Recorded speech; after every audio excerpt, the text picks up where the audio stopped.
Welcome back to Ravens Today. I'm your host, Connor Gioffreda, giving you all the latest updates and anything, all things Ravens. Please make sure to subscribe to the channel, like the video. Let's dive into the latest I have for you today. Our locker room is leaderless. That post-game press conference after the game really showed that. I mean, Kyle Hamilton was the only one who went up there amongst any of the veterans and asked questions. He also apologized for his comments about Ravens fans being spoiled. I thought this was 100% a real class act by Kyle Hamilton, because it's not easy to go up there and say, "Hey, man, like, you ate I shouldn't have said that. I ate my own words here, and right now we need to figure things out." That's pretty much what he said was, we need to figure it out, and we need to move on and get ready for the next game. I think it's a lot of, mind you, there were a lot of injuries to the starters. 7 to the defensive starters. 7. In total. Like, we don't have it, like, any of the vets are not there. Pretty much, it shows how much the team atmosphere is at this point in time when nobody except Kyle Hamilton and a few of the rookies, including Malachi Starks, have to go up there and answer questions from the press. It just shows to me that this team is just so fed up with the coaching, and they're being held captive at this point. It's why we're leaderless right now. We don't have anyone we don't have a Ray Lewis there to say we need to do just hype them up, just even after a loss. Again, it's really hard to hype up a team after a loss like that. That was I said in yesterday's video, that was pants off, belt out beating. That's what it was. We don't have anyone like that on the team. I'm sorry. Roquan Smith isn't that guy for me. I'm still living the dream of when Ray Lewis used to just, hype up the team. We miss those days, and there's nobody on this team that's willing to step up and be that guy. And we've gone soft. I'm saying it. Like, when we don't have guys, I mean, mind you, there are a lot of injuries, but when everyone else on the veteran side just gets up and leaves, shows where the culture is right now. And, if Kyle Hamilton's the only one that's, willing to step up there, amazing class act from him. Hopefully he's, a guy that the defense can lean on for the next few weeks, because we need to address these injuries. Roquan Smith is out with a hamstring. Marlon Humphrey's out with a calf. Both of them are week to week. So, no update on Nate Wiggins. I mean, what is there to say? Like, it looked pretty gruesome. Hopefully he comes back in a few weeks. Maybe it's not as bad as we see him. I want to have hope. Ronnie Stanley, week to week. Lamar Jackson, week to week. So we're not going to be without QB. We're not going to have QB1 against the Texans, against the Rams, probably.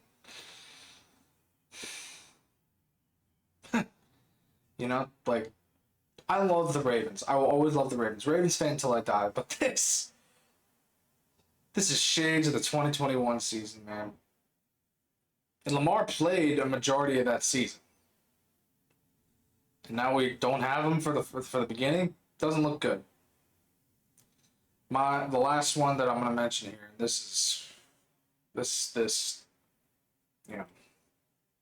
Madubuike has officially been declared out for the season, and when press asked Harbaugh, if he'll be back next season, he said you would have to talk to him about that, and he will be the one to have to address it. That says to me the Ravens know way more than they're letting on. I think Madubuike is not going to put on the uniform ever again. I think it's career ender. It is such a disappointment. And you hate to see such a talented young player, have a career cut short. And it's just really, it's disappointing, for him. I am praying for him, and The Lord works in mysterious ways, and I mean, of course, if I'm wrong, that's great, and he comes back next season, that's great. But I'm like, from the way it sounds, career ender, and prayers to him, man. Prayers to his family. Like, I hope that you know he finds something else just as thrilling as playing the game of football. And it's just heartbreaking. It's one of those. But it's one of those things. Moving on here. So Todd, we're gonna get a little passionate here. Harbaugh pretty much put the blame on Todd Monken for how the game went. Defended Zach Orr. Blanton said that Monken's game plan for the Lamar Jackson interception wasn't good, and the play call wasn't great, and you have to go forward on fourth down, blah, blah, blah, blah, blah. And I'm like, and then with the defense of Zach Orr saying that Zach Orr has pretty much done what he can with what he has now, and he's done a fantastic job. I'm going to try not to yell here. And I have a theory about this. Conspiracy theory. Comment down below what your thoughts on this conspiracy theory. Harbaugh hates it. Hates it when a coach does better than him. He hates it when a coach has potential to be better than him that's on the Ravens squad. I'm going to throw out this conspiracy theory, and I've been very vocal about my hatred toward Greg Roman, the coach, on this channel. But let me think about this for a second. Greg Roman, mind you, was like a upbringer from Harbaugh, but due to pressure, Roman left, and also we were like, Lamar needed to evolve. Now Roman's on the Chargers, doing a lot better on the Chargers than the damn Ravens. To me, Harbaugh loves to promote from within because it's his guy that he promoted. And it's anyone that they bring in, he despises because it wasn't his product. That's why he loves defending Zach Orr, because that's his guy. That's the guy he hired. That's the guy he brought up. That's why he doesn't like Todd Monken, because Monken was brought in from Georgia. And the offense under Todd Monken has done light years better than under Greg Roman. My conspiracy theory is that, to lay on top of it, is that we had to let Greg Roman go, Greg Roman actually just left because of pressure. But hear me out on this. He was going to be let go anyway, because of the pressure from fans, from media, from everyone alike, and the inside. You remember with that video that went viral with Tyus Bowser, with the fire Greg Roman papers all over the Ravens facility? But now he's doing a lot better on the Chargers under Jim Harbaugh. And to me, Monken could do a lot better if John Harbaugh wasn't the coach. If Monken was head coach, let's put him in that position for a second. What would a head coaching position for the Ravens look like under Todd Monken? I believe there's going to be so much more creativity. Mind you, it was not... He's called a few bad games before. He's had a few bad games. But look at the good ones. The one where Lamar goes off. It's a beautiful game. We've seen sparks of that. But what he said about Monken right here just said to me, he hates it when someone else that hasn't been promoted from within, that hasn't been his guy, does better, and he capitalizes on when they don't do better. And he just buries them. Because it wasn't his guy. Comment down below your thoughts. I'm 100% in belief that John Harbaugh just does not like it if it's not his guy. If it's someone that's brought in from the outside. And that's what brings into my last point here. There's going to be a front office standoff. There's between Lamar Jackson and Eric DeCosta.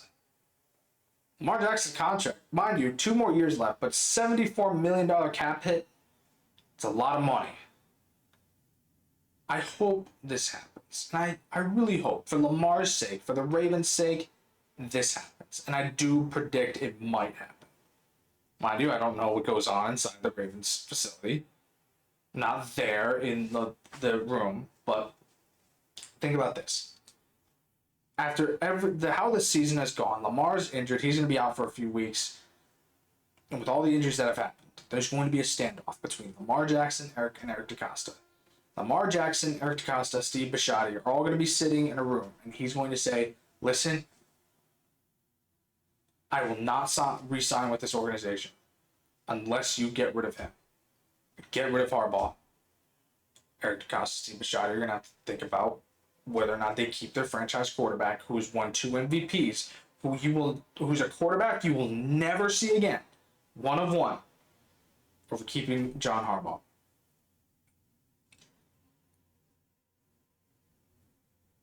I don't know what that decision will be. I hope that they make the right decision, because now it's come down to a time where you got to keep your franchise quarterback and you got to win a Super Bowl with him, or you want to win a Super Bowl with him, get rid of the problem. Get rid of what he wants. It's that easy. You can hire another coach and you can do wonders with the new coach that you got, and you can make, and looking at in-depth analysis of who would fit this Ravens organization the best and be able to elevate Lamar Jackson to that Super Bowl. Heck, even, and mind you, I am very critical of this man. Emmanuel Acho said that the Ravens have a coaching problem. Well, I agree with that. That is weird for me to say out loud, but Emmanuel Acho said that. He said the Ravens have a defense problem and because it stinks and the coaching is not helping. Makes sense. I'm fine with like that. It won't take us long to rebuild a new coaching staff because you got the players. Got the players to the players are there. You don't have to rebuild that, except in the offensive and defensive lines. But it's the coaching staff you got to rebuild. Go after obviously this is never going to happen. But Kirby Smart, head coach for Georgia, send him an offer. I'm just throwing names out. But hear me out on this. I'm hoping, I'm just predicting this. A standoff happens. And Eric DeCosta, Steve Bisciotti have to look at each other and say, how do we keep our franchise quarterback? If this is the one option, we got to do it. We got to get rid of him. Either that or promote him to a front office position, but he is very limited, and I don't think this happens, very limited on what say he has in the draft room, scouting room, and the coaching hire. Just throwing that out there. Because it would not surprise me one bit if something came out where Lamar Jackson barged into Steve Bisciotti's office, barged into Eric DeCosta's office and said, this is what I want. I'm not signing a contract. You've given me the money, but this is the one demand that I'm asking outside of the contractual obligations. Because on the sideline, it looked like Lamar Jackson was just done. But could be wrong. Thank you for tuning in to Ravens Today. I'm your host, Connor Gioffreda. Again, subscribe to the channel, like the video. I will catch you all later.